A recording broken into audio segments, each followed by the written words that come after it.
এই ধরা, তার মুখে নিঃসৃত এই বাণী, যদা যদা হি ধর্মস্য গ্লানির্ভবতি ভারত অভুত্থানম অধর্মস্য তদাত্মানং সৃজাম্যহং পরিত্রাণায় সাধূনাং বিনাশায় চ দুষ্কৃতম ধর্ম সংস্থাপনার্থায় সম্ভবামি যুগে যুগে।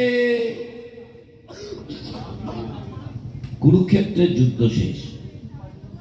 যোগ বলে বলরাম দেহত্যাগ করেছেন, ব্যাধের ছড়াঘাতে লীলা সংবরণ করেছেন শ্রীকৃষ্ণ। পঞ্চপাণ্ডব মহাপ্রস্থানের পথে, কিন্তু এখানেই কি শেষ?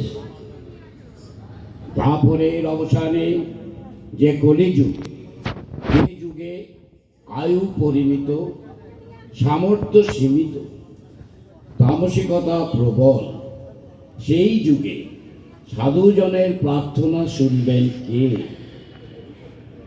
ঈশ্বরে বিশ্বাসী আনতে হবে কোন দেবতার জন্যে?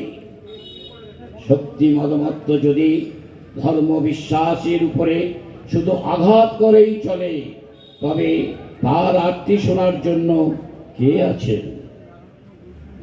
প্রাজ্ঞ পুরুষগণ এই প্রশ্নের উত্তরে বলেছেন, আছে, ঈশ্বর আছে, তার আমার বাণী আছে, সেই বাণী সম্ভবানী যুগে যুগে।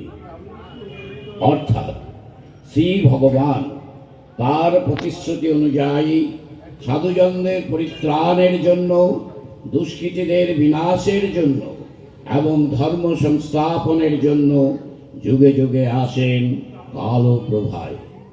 দ্বাপর অতীত হলেও দ্বাপরের কুরুক্ষেত্রে যে প্রতিশ্রুতি উচ্চারিত হয়েছিল শ্রীকৃষ্ণের কণ্ঠে, সেই প্রতিশ্রুতি বারে বারে মূর্ত হয়ে উঠেছে এই মর্তলোকে। যারা শ্রী ভগবানে বিশ্বাসী তারা জানেন মানবের কল্যাণের জন্য এবং যুগের প্রয়োজনে তিনি বারবার নরদেহ ধারণ করে আসেন, কখনো অবতার রূপে, কখনো সদ্গুরু রূপে।